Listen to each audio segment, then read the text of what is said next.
Hey y'all, it's MD Wannabe. Today I'm going to be talking to you about how to choose the list of medical schools that you want to apply to.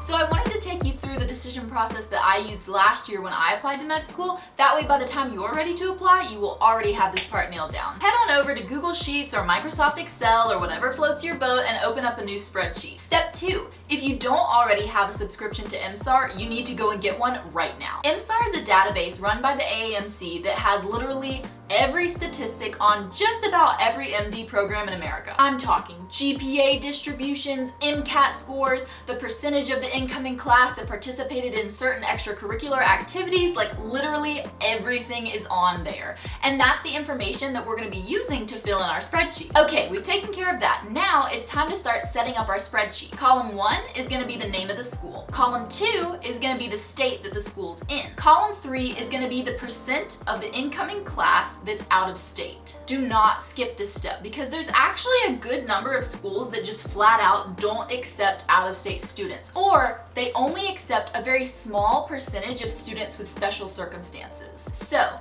if you're planning on applying to schools out of state, one really easy way that you can increase your odds of getting in is simply by applying to schools with a high percentage in this category. Alright, next, you're gonna wanna highlight 3 new columns up at the top and label that the cost section. The first column in that section is gonna be the total cost of attendance, and the second column is gonna be just tuition and fees. These are the mandatory costs associated with going to that school, whereas the total cost of attendance takes into consideration things like rent, groceries, even gas money and other expenses, which those might fluctuate depending on your specific circumstances. So personally, I thought it was also helpful to look at just the mandatory parts of the cost and compare that to other schools. And then the last column in this section is going to be the secondary application fee. If you watched my last video, then you'll know applying to medical school can get crazy expensive. So if you're working on a budget like I was, you're definitely going to want to take this category into consideration when you're deciding how many schools you want to apply to. Okay, the next section is going to be for MCAT scores. So for thoroughness sake, I went ahead and highlighted 5 columns so I could fill in the whole score distribution as reported on MSAR. What these numbers mean is that 10% of the class got at least this score, 25% got at least this score, and so on. The column I was most interested in was the 50th percentile, also known as the median. I preferred the median over the average because the median's less likely to be skewed by outliers, making it a better and more accurate representation of the distribution as a whole. My strategy here was to target schools where my MCAT score was at least the median or really close to the median for that school, and I color-coded everything. So if my score was at or above the median, it was highlighted in green. If it was really close to the median but not quite above it, it was yellow, and if it was significantly below, then it was red. I did the same thing for cumulative GPA,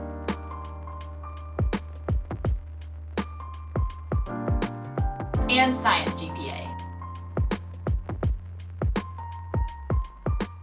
Next, we've got the Casper category. Casper is a test that looks at skills outside of your academic abilities, so things like empathy and professionalism and ethics, things that the MCAT can't really effectively screen for. Not every medical school requires you to take the Casper, so it's good to have a category in your spreadsheet that denotes whether or not that school would like you to send in your scores. The last section of our spreadsheet is going to be devoted to rec letters. If you've seen any of my other videos, then you know just how important I think these are. In column 1, put the minimum required number of letters for each school. In column 2, put the maximum number that they'll accept. The final column in this section is, in my opinion, the most important part, and I'm going to call it notes. Specifically, these are the notes that each school gives on the types of people that they want to hear from in your letters, and sadly, these guidelines are not standardized across all medical schools. So for example, one school might want you to send in 1 letter from a science professor and 1 from a non-science professor,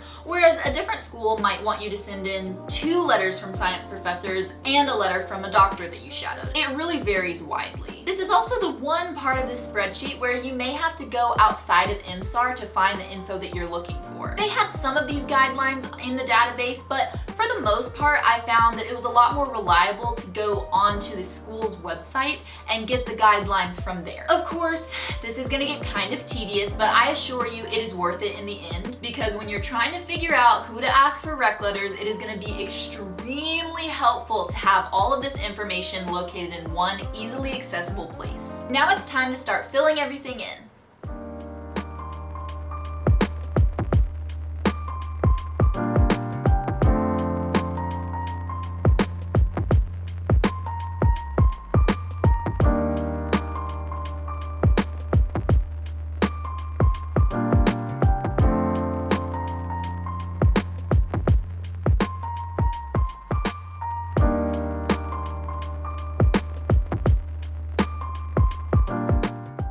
It's time to start color coding our MCAT scores. For the purposes of this example, let's say you scored a 510. Okay, now let's say your cumulative GPA is a 3.7, and we're going to go through and do the same thing. Alright, now let's say your science GPA is a little bit lower than your cumulative because of organic chemistry and whatnot, so we'll make that a 3.68. Okie dokie, we're done with that. So, let's go through and mark off each school that has a red in any of the categories.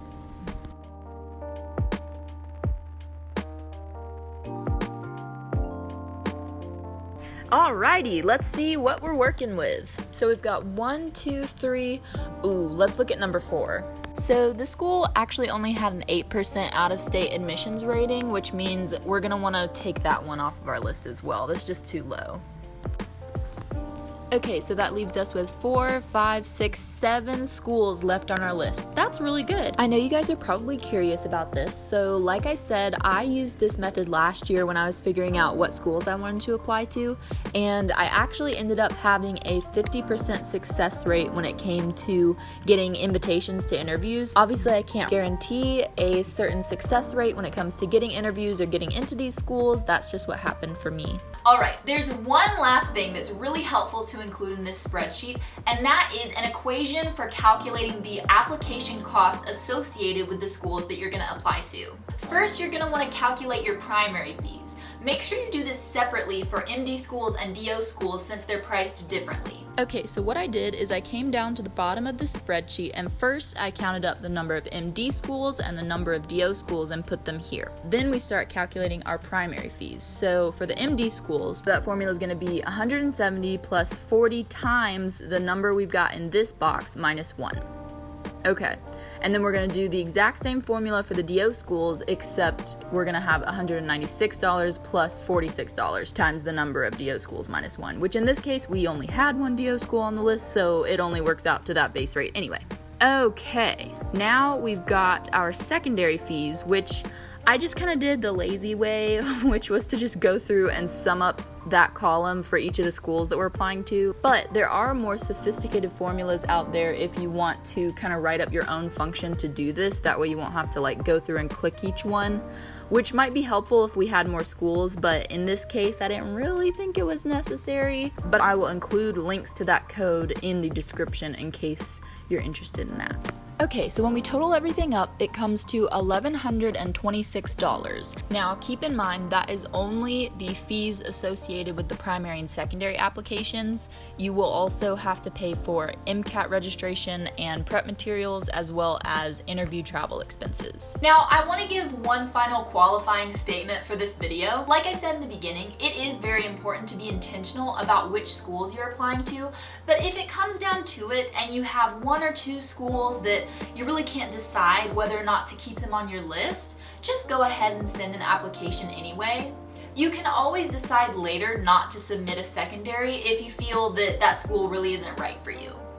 Of course, you don't want to do this for a ton of schools because, as you just saw, each school you send a primary to does cost more money, but if you can afford to, do not stress yourself out over just a couple of schools that you're on the fence about. Now, what you should not do is send a primary to a school and then wait to see if they send you a secondary as part of your decision. Getting a secondary application from a school is almost never a sign of increased odds of getting in. In fact, a lot of schools send out secondaries to every student that applies. And even if a school does have guidelines for getting a secondary, secondary, they're usually way below the actual guidelines that they're looking for in their students. So don't just send in a primary to see if they send you a secondary, because if you submit the primary, they probably will. All right, that is all I have for now. Thank you so much for watching. Don't forget to like and subscribe, and I will see you in my next video. Bye!